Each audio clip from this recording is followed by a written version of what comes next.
course, not an achievement from his point of view. But the fact that he's managed to unify the West in ways that were unthinkable at the end of the Cold War, we witnessed already, very strong divides between the French and the Americans. That remember the Second War in Iraq in 2003, when the French and the Germans basically aligned with Russia against the United States and Britain. We are now in a different world where Russia's aggression has managed to really unite the West, to unite NATO.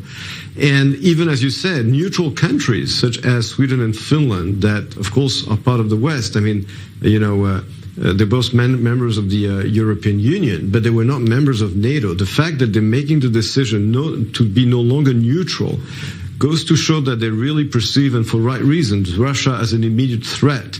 And this is really a geopolitical turning point in the history of modern Europe. Right. I'll just note that I would say even a few years ago, if you would ask people which country is more likely to join NATO first, Sweden and Finland or Israel, most people would have likely have guessed Israel.